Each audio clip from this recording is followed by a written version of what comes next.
ꯑꯩꯅ ꯍꯧꯖꯤꯛ ꯂꯩꯖꯔꯤꯕ ꯃꯐꯝ ꯑꯁꯤ ꯕꯤꯁꯅꯨꯄꯨꯔ ꯗꯤꯁꯇ꯭ꯔꯤꯛꯀꯤ ꯃꯅꯨꯡ ꯆꯟꯅ ꯂꯩꯔꯤꯕ ꯁꯦꯀꯦꯟ ꯏꯟꯗꯤꯌꯟ ꯔꯤꯖꯔꯚ ꯕꯠꯇꯥꯂꯤꯌꯟ ꯅꯔꯥꯟꯁꯩꯅ ꯕꯤꯁꯅꯨꯄꯨꯔꯒꯤ ꯍꯥꯏꯔꯤꯕ ꯆꯪꯐꯝ ꯑꯗꯨꯒꯤ ꯒꯦꯠ ꯃꯃꯥꯡꯃꯛꯇꯗꯅꯤ ꯑꯩꯈꯣꯏꯒꯤ ꯉꯁꯤ ꯑꯍꯤꯡ ꯅꯣꯡꯌꯥꯏ ꯄꯨꯡ 13 ꯃꯈꯥꯏꯔꯣꯝ ꯇꯥꯔꯛꯄ ꯑꯗꯨꯋꯥꯏꯗ ꯏꯟꯗꯤꯌꯟ ꯔꯤꯖꯔꯚ ꯕꯠꯇꯥꯂꯤꯌꯟꯁꯤꯗꯒꯤ ꯆꯪꯁꯤꯜꯂꯒ ꯂꯩꯕ 128 ꯕꯠꯇꯥꯂꯤꯌꯟ CRPFꯀꯤ ꯀꯦꯝ ꯑꯃꯗ ꯀꯨꯀꯤ ꯃꯤꯂꯤꯇꯦꯟꯁꯤꯡꯅ ꯍꯦꯟ ꯒ꯭ꯔꯦꯅꯦꯗ ꯌꯥꯎꯅ ꯅꯣꯡꯃꯩꯁꯤꯡ ꯀꯥꯞꯁꯤꯟꯗꯨꯅ ꯑꯀꯟꯕ ꯃꯑꯣꯡꯗ ꯆꯠꯊꯔꯛꯄꯗꯨꯅ ꯃꯔꯝ ꯑꯣꯏꯔꯒ CRPF ꯄꯥꯔꯁꯣꯅꯦꯜ ꯑꯅꯤ ꯑꯁꯣꯛꯄ ꯅꯪꯕꯒ ꯂꯣꯏꯅꯅ ꯑꯇꯣꯞꯄ ꯑꯅꯤ ꯑꯃꯅ ꯁꯤꯕꯒꯤ ꯊꯧꯗꯣꯛ ꯂꯩꯈ꯭ꯔꯦ ꯁꯤꯆꯨꯋꯦꯁꯟꯁꯤ ꯂꯥꯛꯄꯗꯒꯤ ꯇꯣꯉꯥꯟꯕ ꯍꯥꯟꯅ ꯑꯣꯜꯔꯦꯗꯤ IRBꯒꯤ ꯑꯗꯨꯝ ꯄꯥꯔꯁꯣꯅꯦꯜ ꯂꯩꯖꯔꯦ ꯑꯇꯣꯞꯄ ꯁꯦꯀ꯭ꯌꯨꯔꯤꯇꯤ ꯐꯣꯔꯁ ꯑꯍꯦꯟꯕ ꯍꯥꯏꯇꯥꯔꯦ ꯆꯪꯁꯜꯂꯛꯄ ꯑꯃꯗꯤ ꯅꯧꯅ ꯍꯟꯗꯛ ꯊꯨꯡꯈꯤꯕ ꯃꯥꯏꯟ ꯄ꯭ꯔꯣꯇꯦꯛꯇꯤꯚ ꯚꯦꯍꯤꯀꯜꯁꯤꯡ ꯁꯤꯖꯤꯟꯅꯔꯒ ꯑꯃꯗꯤ CRPFꯀ ꯀꯣꯝꯕꯥꯏꯟ ꯑꯣꯏꯅ ꯄꯨꯜꯂꯒ ꯍꯥꯏꯔꯤꯕ ꯊꯧꯗꯣꯛꯁꯤ ꯊꯣꯛꯈ꯭ꯔꯕꯒ ꯉꯁꯤ ꯑꯌꯨꯛ ꯑꯉꯟꯕꯗꯒꯤ ꯍꯧꯅ ꯊꯧꯗꯣꯛ ꯊꯣꯛꯐꯝ ꯑꯗꯨꯗꯩꯗ ꯆꯪꯁꯜꯂꯒ ꯊꯤꯕ ꯍꯨꯝꯕꯒꯤ ꯊꯕꯛ ꯆꯠꯊꯅꯕ ꯍꯣꯠꯅꯈꯤ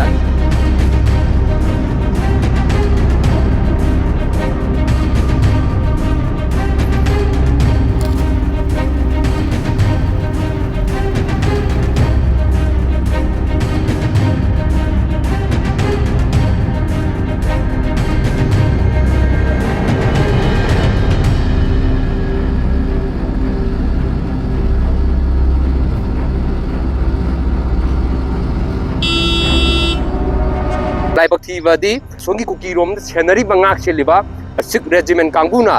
कॉम्बाइन टीम चंगबदुदैदा अथिंग बपिरपगी पाव अमा लै ऑपरेशन तथगे तौबदा अहिंग नोयाई सि कुकी मिलिटेंट सिंगना लांथरगलगा CRPF पर्सनल सिंगदा अटैक तथखिबा बदुदैदा ngaक सेलगा लैरिबा सिक रेजिमेंट सिंगना करीमता खंगौद्रगा ngasi सोदगी कॉम्बिंग ऑपरेशन की दमक चंगछनगे तौबदा मकोन अथिंग बपिरैबसि करी मरंगिनो हिडन एजेंडा लैबनो हाइबामा अकोइबगी म्यामना यामना चावबो वहंग अमा हंगी अदुना मसिदा लानिंगी वफमदि हारिबा लंबिदो तौखाइबा मतमदा ngarang एम्बुस चथनबा नारोंदा हुरालानादा चंगपा मतमदा असोलोम थंगबगी ngaक सेलिबा सिक रेजिमेंट करीमता खंगौद्रगा ngasina हारिबा मफमदैदा कुकी मिलिटेंट सिंग ताकथोनबदंता स्टेट फोर्स अमदि CRPF पर्सनल सिंगना चंगबा मतमदा अथिंग बपिरकबसि एजेंडा अमा लैब्रा हाइबसि हानदगी जुंगानरा लाई हंदकसु दुम nganaraga lai aduna फिबम मसिदैदा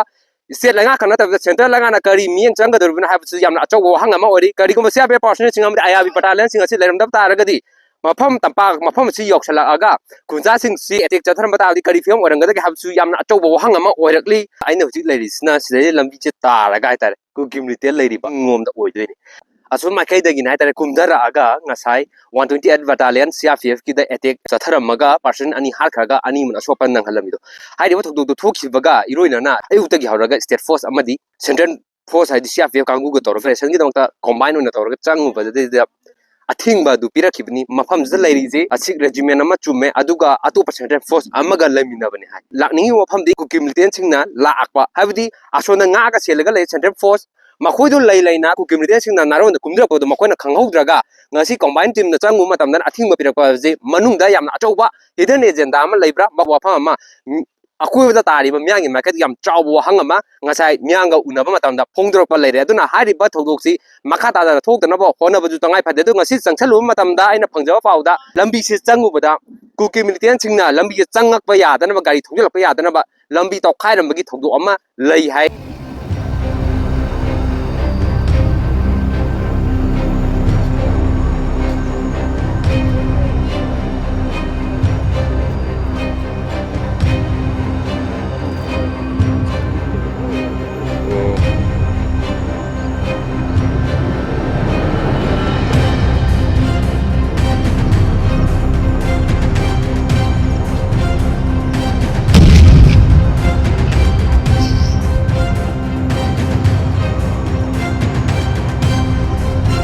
असी तौखाइबा मतमदसु सेंट्रल फोर्स लैरिबा असोंदा लैरिबा सिंग अदु उहोदबा जाला हाइबो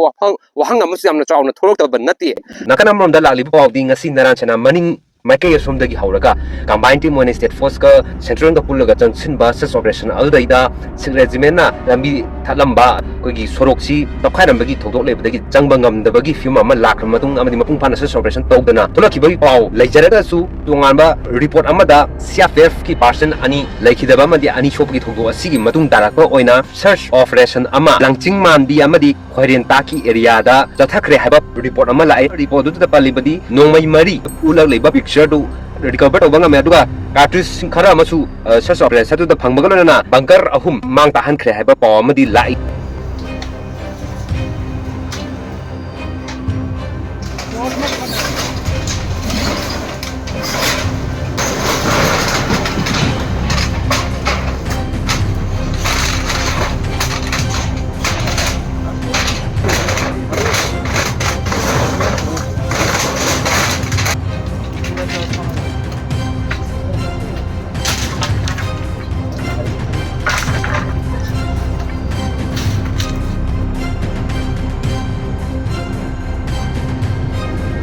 state lenga amdi central lenga na animak na yamna yengba dumak tangai fade ngasi misi mina yauriba si karigumba micham da myam da makhona direct changshalaga economic capsule ma thom magadi myu kyam chu siram ba yai aduna chap chana thodo sidai da yengchimbada na chap ta action du lokhot da athing ba pifam thokte ha wafam sima myang gi makhadi ju phongdoli CRP da leiriba kanu ya sing ji su so ibane ba asi ana bu yauriba ne ba asi gi marak sida